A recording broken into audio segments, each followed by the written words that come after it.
오늘 예배 자리에 이렇게 오시면서 우리 청년들, 청소년부, 특히 청소년부 아이들 손길 통해서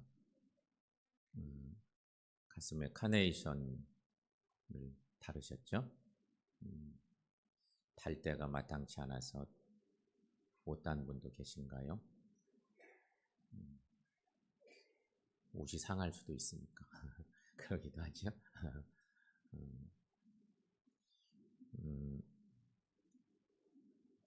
이때쯤 되면 우리가 카네이션 얘기를 곧잘 하게 되는데요. 어머니 날 카네이션의 유래는 미국의 안나 자비스라고 하는 어떤 한 여성을 통해 시작된 일이었다고 합니다. 1905년에 안나 자비스의 어머니가 여러 가지로 많이 활동을 많이 하고 그러던 어머니였는데 그 어머니가 돌아가십니다. 사랑하는 어머니를 잃고 한 2년쯤 지난 2007년도에 1907년도에 1905년도에 어머니가 돌아가셨는데 2년 뒤 1907년도에 안나는 어머니를 기르고 싶어서 어머니가 생전에 가장 좋아하시던 꽃 흰 카네이션을 들고 추모 모임을 갖기 시작했다. 엄마를 기억하고 흰 카네이션을 엄마가 좋아해서 추모 모임을 시작한 것입니다.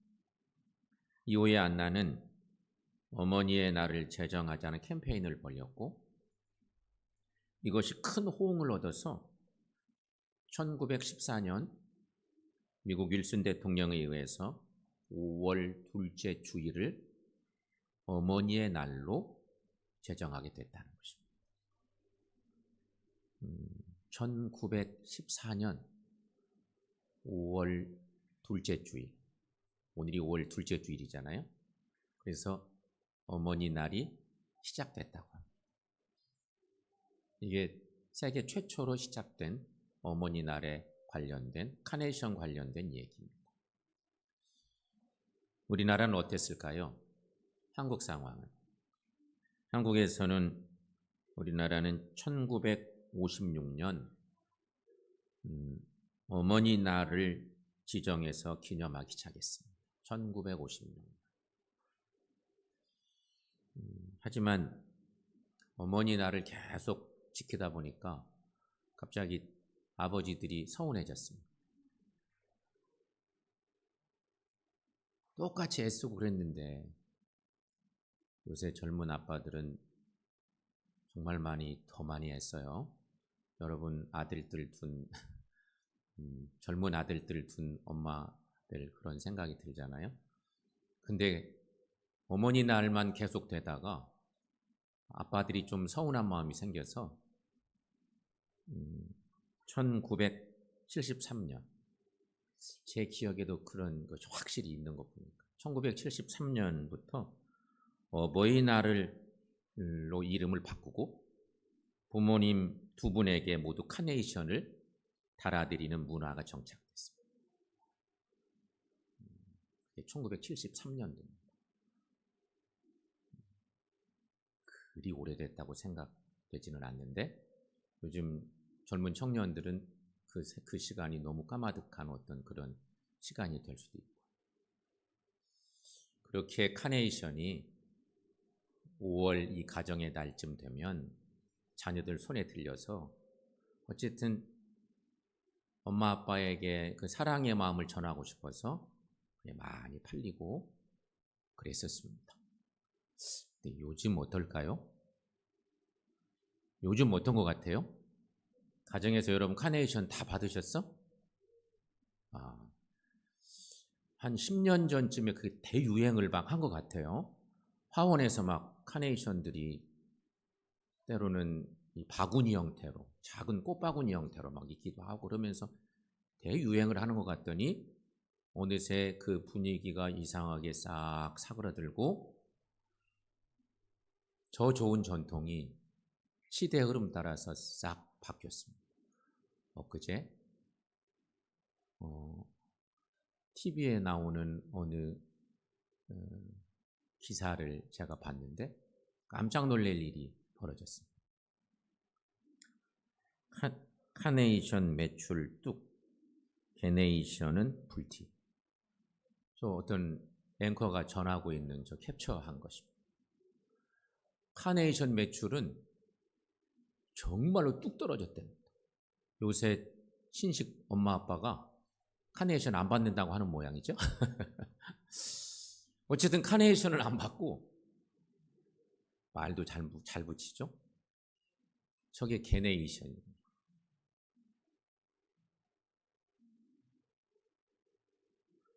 저게 불티나게 팔립니다. 근데 불티나게 팔리는 이유가 더 중요해요. 저렇게 잘 꾸며놓으면 엄마 아빠를 기쁘게 한대나 만대나.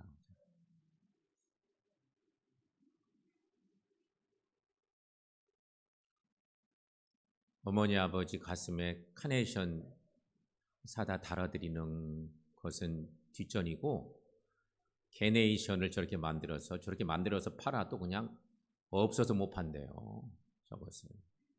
근데 저렇게 이쁘게 꾸며놓으면 기쁨을 드리면서 효도할 수 있을까?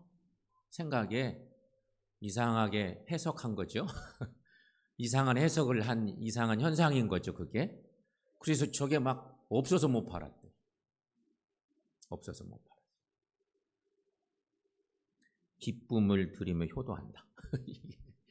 이게 말인지 이게 어디까지 진실인지 모르겠지만 어쨌든 이렇게 변해가.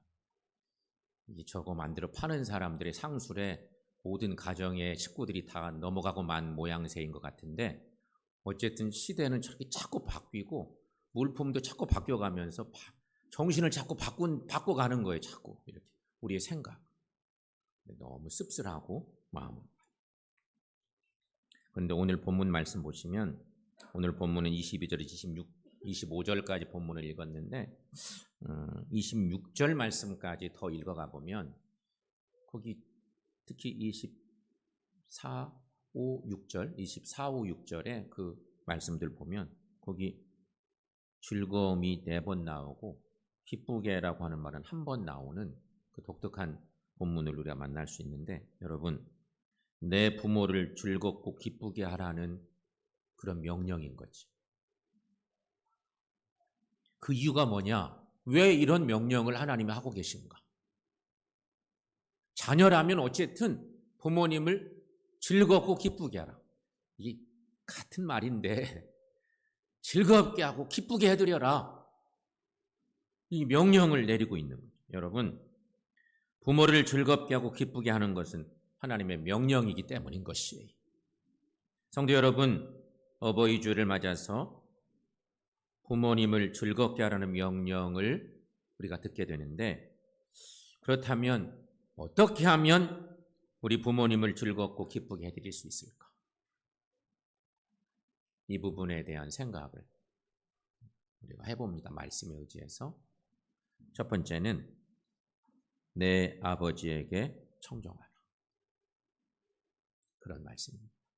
22절 본문에 보면 너를 낳은 아비에게 청종하고. 이 말씀이 낳기는 엄마가 낳는데 이런 생각을 할 법도 한데, 이스라엘 백성들은 남자 중심이었어요. 철저하게 남자 중심. 우리가 성경 읽어보면 이스라엘 족보 보면 그렇잖아요. 남자 이름만 나와. 거의 대부분. 어쩌다 여성 이름도 나오긴 하지만 그 중요할 때 나오고, 대부분 누구는 누구를 낳고 누구는 누구를 낳고 이렇게 가잖아요. 이게 남자 중심이에요. 근데 어쨌든 성경에 여기 말씀 보면 너를 낳은 아비에게 청종하고, 이런 말씀이죠. 청종이라고 하는 말은 온순하게 순종한다는 의미입니다. 여러분, 부모에게 거역하는 사람은 누구에게나 거칠게 거역합니다. 그런 사람은 희망이 없습니다. 그런 사람은 희망이 없습니다. 부모의 말씀을 듣고 순종하는 것이 부모님을 즐겁게 해드리는 것입니다. 물질이나 돈을 드리는 것보다 더 큰 효도는 부모님의 말씀을 듣고 순종하는 일인 것입니다. 부모님의 말씀에 청종하는 일은 불가능한 일도 아니고요. 시간이나 돈이 드는 일도 더더욱 아닙니다. 오히려 청종하면 큰 힘과 복이 됩니다. 반대로 불순종하면 평생 아프고 힘들게 될 것입니다. 사랑하는 성도 여러분, 부모님의 말씀에 청종하는 사람은 하나님의 말씀에도 청종하게 되어 있어요. 그러지 않습니까? 성경은 하나님과 부모를 그렇게 연결시키는 내용들이 너무 많거든요. 그러니 부모님의 말씀에 청종하는 사람, 하나님 말씀에도 순종하고 신실한 하나님의 사람이 될 수 있다는 거죠. 그리고 우리가 부모님의 말씀에 청종할 때 자녀들도 우리에게 청종하게 된다는 것입니다.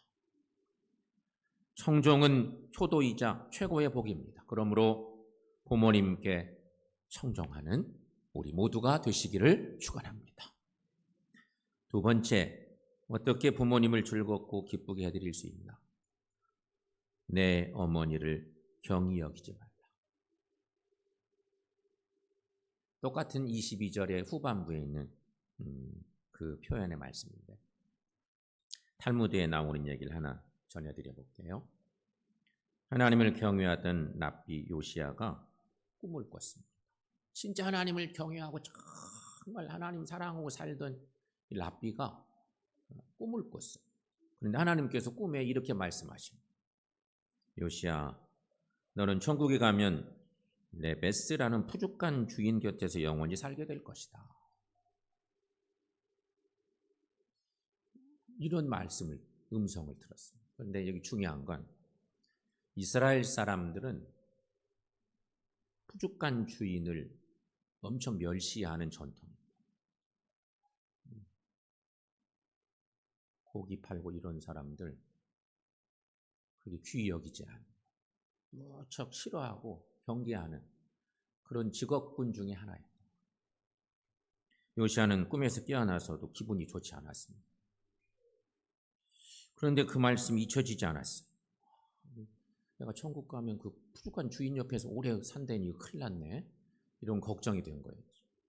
그래서 레베스라는 사람을 찾아보기로 한 것입니다.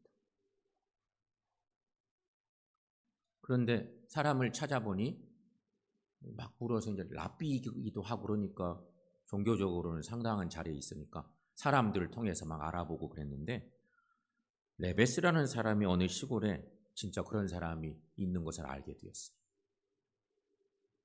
그래서 그를 불렀습니다. 직접 자기가 안 가고 불렀어요. 좀 오라고. 내가 꿈에 그런 것을 봤으니까. 그런데 오지를 않는 것이에요. 사람을 통해서 이렇게 불렀는데 안 와. 못 갑니다. 그리고 안 오는 거였어요. 하는 수 없이 요시야가 찾아갔습니다. 그리고는 왜 나를 만나러 오지 않느냐고 이렇게 물었답니다. 그랬더니 그가 대답하기를 제가 노모님을 모시고 있는데 노모께서 병석에 누워 계심으로 갈 수가 없습니다.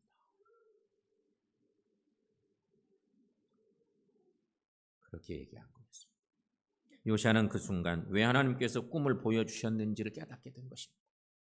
천국에서는 부모님을 귀히 여기는 자를 하나님께서 높은 곳에 두신다는 사실을 알게 된 것이기 때문이었습니다. 결국 꿈에 자신에게 주신 하나님의 말씀은 기분 나쁜 얘기가 아니었고 축복의 말씀이었던 거였어요. 그걸 그때서 깨달은 거예요. 오늘 본문 22절 후반절 말씀에 보면 내 늙은 어미를 경히 여기지 말지니라 이런 말씀이 있습니다. 여러분 여기 경히 여긴다라고 하는 말은 신중하지 않고 소홀히 여긴다는 뜻입니다. 중히 여기는 것과 경히 여기는 게 다르잖아요. 어떤 경우에도 여러분 부모를 경멸하거나 무시해서는 절대 안 되겠습니다. 성도 여러분, 부모를 경히 여기는 사람이 누구를 제대로 섬길 수 있겠습니까? 자식된 도리는 마땅히 부모를 경히 여겨야 합니다. 귀히 여겨야 하는 것입니다. 부모는 하나님 다음으로 가장 큰 귀한 존재이기 때문인 것입니다. 따라서 부모를 경히 여기는 것은 망하고 저주받는 길이고 가장 어리석고 미련한 행동임을 깨달아야만 한다는 것입니다. 사랑하는 성도 여러분, 우리는 우리 부모가 계셨고 내가 자녀이기도 하고 부모님이 돌아가시고 나면 이제 내가 온전한 부모가 되고 또 자녀들이 있고 그러면 살아갑니다. 또 손주들이 태어나면 자연스럽게 할머니, 할아버지가 돼요. 대를 이어가며 가족을 이루어가고 있는데 분명한 한 가지는 여러분, 우리가 부모님의 사랑을 따라갈 수 있을까? 하는 물음입니다. 어때요? 사랑은 내리사랑이라는데 부모님의 사랑을 따라갈 수 있을까? 사실은 불가능합니다. 부모님의 사랑을 따른다고 하는 것이. 부모님의 사랑은 마음에서 우러나오는 사랑이기 때문에 그것을 우리가 따라갈 수가 없습니다. 그럼에도 불구하고 여러분, 자녀인 우리들도 부모님과 같은 사랑으로 부모님을 귀히 여기며 존경하는 자녀들이 다 되시기를 축원합니다. 세 번째는 그러므로 부모님을 즐겁고 기쁘게 해야 한다는 것입니다. 가정의 달을 보내면서 이제 가정의 달이 시작되고 아직 이제 중간 가지 않았지만 5월 5일과 5월 8일 그리고 오늘 주일로 어린이 주일, 어버이 주일이 지나가면서 참 바쁜 시간들을 우리가 보내고 있고 보냈습니다. 가정의 달에는 가족끼리 서로 챙겨야 할 날들이 많죠. 그러다 보니 여러 날들이 많다 보니 서운한 감정이 드는 일도 많답니다. 서운한 감정. 다른 날들하고 그냥 비교해보면 비슷한 날인데 무슨 날이니 이런 것들이 많다 보니까 이런 날들이 막 지나가면서 여차하면 우리 마음이 서운해진다는 것이죠. 오늘 이 시간 특히 부모님들께 팁을 하나 드린다면 사랑하는 자녀들에게 이렇게 말씀하시면 좋답니다. 요즘 같은 복잡한 시대, 상당히 분주한 그런 바쁜 시대에 이런 특별한 날들이 돌아오면 괜히 우리 마음들이 자녀들을 향해서 평소에는 괜찮았는데 막 서운한 마음들도 생겨. 그런 마음 생기지 않게 하려면 어떻게 해야 되나?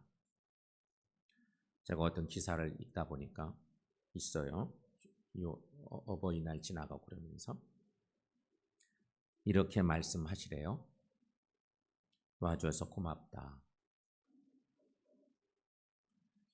전화해줘서 정말 반갑다. 못 온 경우야. 왔어야 되는데 못 온 경우도 있잖아요. 전화해줘서 너무너무 반갑다. 또 내가 건강하게 지내는 것이 제일 좋아. 너 건강하면 돼. 사실 이런 표현들 대부분 하시는데 서운한 마음이 들면 조금 엇나가는 얘기를 할 수도 있잖아요. 부모님은 그런 얘기 해놓고도 금방 잊어버리는데 자녀들은 또 달라요. 그건 분명해요. 부모님은 어떤 속상한 얘기 들어도 금방 잊으시죠. 사랑으로. 근데 자녀들은 부모에게 무슨 얘기 들으면 잘 못 잊어먹어. 부모의 사랑이 훨씬 크기 때문에 자녀들은 그걸 잘 모르는 거죠. 그래서 부모님들은 와줘서 고맙다. 전화해줘서 그래도 너무너무 반갑고 좋다. 너희들이 건강하면 그것이 최고야. 이게 사실은 철저하게 자녀 입장에서 해주는 얘기입니다. 부모 입장에서 얘기하면 자녀들이 더 서운한 마음이 들 수도 있으니까 이렇게 말을, 화자인 것은 부모인데 화자는 자녀 입장에서 이렇게 말을 해주라고 하는 그런 얘기인 거죠. 그렇다면 여러분, 자녀들은 어떻게 해야 될까? 자녀들이 어떻게 해야 될까? 이것은 오늘 본문의 말씀에서 좀 읽어보려고 하는데 24, 25절 본문 중에 24, 25절을 함께 읽어봅니다. 의인의 아비는 크게 즐거울 것이요 지혜로운 자식을 낳은 자는 그를 인하여 즐거울 것이니라. 내 부모를 즐겁게 하며 너를 낳은 어미를 기쁘게 하라. 아멘. 24절 말씀은 이게 자녀들 때문에 즐거워하는 부모 얘기를 여기 써놨어요. 그 내용은 그렇잖아요. 의인의 아비는 크게 즐거울 것이. 지혜로운 자식을 낳은 자는 그를 인하여 즐거울 것입니다. 의인과 지혜로. 이게 자녀들이 그런 자녀들인 거죠. 자녀들이 이만큼만 잘 돼도 부모는 막 이렇게 말씀을 하시거든요. 그렇잖아요? 이만큼만 잘 돼도 이만큼 얘기해요. 그게 부모예요. 부모의 사랑을 우리가 자식 입장에서 따라갈 수가 없는데 부모는 그렇죠. 근데 25절 말씀은 내 부모를 즐겁게 하며 너를 낳은 어미를 기쁘게 하라. 이거는 자식들에게 주고 있는 그런 말씀이죠. 자녀는 부모를 즐겁고 기쁘게 해드려야 됩니다. 부모의 마음을 아프게 하거나 눈물 나게 해서는 절대 안 됩니다. 오히려 부모를 기쁘게 해드리기 위해 노력해야 되죠. 근데 요새 가정 갈등이 많습니다. 가정의 부모 자식 간에 갈등이 많이 있기도 합니다. 칼부림도 일어나기도 하고 정말 아픈 가정들, 그런 아픔들이 있죠. 근데 자녀는 부모를 즐겁고 기쁘게 해드려야 되는 것입니다. 또 한 가지, 자녀는 부모의 은혜를 잊지 말아야 합니다. 부모님과 대화의 시간을 가지려고 애를 쓰고 부모님이 걱정하지 않도록 화목하게 살아가는 것 중요하고, 이것이 은혜에 보답하는 것인 거죠. 그런가 하면 자녀는 부모님의 필요를 공급해 드리는 것이 필요합니다. 부모님을 잘 살펴드리는 거지. 그런다고 막 엄청난 걸로 뭐 하고 그런 건 아닌데, 부모님의 연세에 맞춰서 여러 가지 형편 따라서 뭐가 필요하실까 잘 살피는 그런 것들이 필요하다는 거죠. 특별히 연세 많은 부모님들은, 특히 신앙생활하는 부모님들은 뭐가 최고 중요할까 이렇게 묻고 그런다면 대부분 신실하게 신앙생활하는 부모들의 마음속에는 야, 그런 거 나 필요 없어 이렇게 말씀하시는 일이 많을 거고, 내가 원하는 것, 최고 원하는 것은 너희들 신앙생활 좀 잘했으면 좋겠다, 이런 말씀들을 잘 하시죠. 그렇죠? 그래서 부모님의 마음을 즐겁게 해드리기 위해서 우리가 부모님처럼 신앙생활 잘하는 자녀가 되는 거, 그거는 영적으로 살피면 부모님의 그 필요를 채워주는 최고의 어떤 모습이라고 생각합니다. 자녀 여러분, 기쁨과 즐거움으로 가득한 효도를 행하는 주의 자녀들이 다 되시기를 축원합니다. 초등학교에서 선생님이 아이들에게 물었습니다. 선생님이 갑자기 묻기를, 새가 된다면 무슨 새가 되고 싶니? 이렇게 물었대요. 난데없는 선생님의 질문에 아이들이 좀 당황했는데, 여러 아이들이 막 생각을 해보더니 멋진 새들을 떠올렸습니다. 저는 공작새가 되고 싶습니다. 막 얘기했어요. 저는 꾀꼬리가 되고 싶습니다. 저는 종달새가 되고 싶습니다. 이런 얘기들을 막 했습니다. 아이들이 전부 다 막 자랑하듯이 자기가 되고 싶은 새를 막 얘기했어요. 그런데 어떤 한 어린이가 선생님, 저는 까마귀가 되고 싶어요. 이렇게 얘기했다.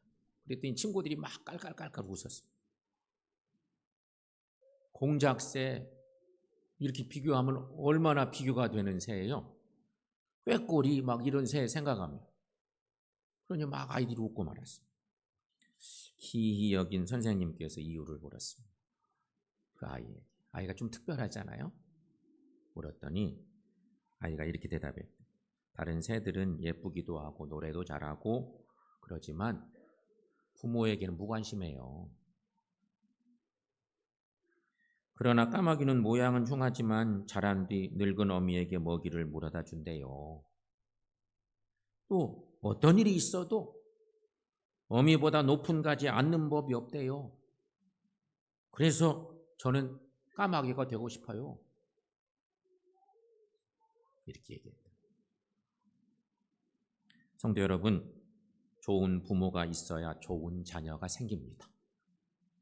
또한 좋은 자녀가 있어야 좋은 부모도 존재합니다. 사랑하는 성도 여러분, 좋은 부모, 좋은 자녀 되시기를 축원합니다. 오늘 어버이 주일입니다. 성경에 하나님의 귀한 은혜, 하나님의 사랑, 부모님을 공경하는 삶에 대한 가르침이 무척 많은데요. 우리 모두 오늘 말씀 기억하시고 부모님에게 청정하며 사십시다.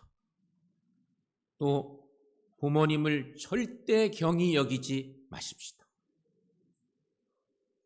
그래서 우리 부모님을 즐겁게 하고 기쁘게 해드려서 가정이 복되고 그 복된 삶을 통해서 하나님을 영원하게 하는 모든 믿음의 가정들 다 되시기를 축원합니다.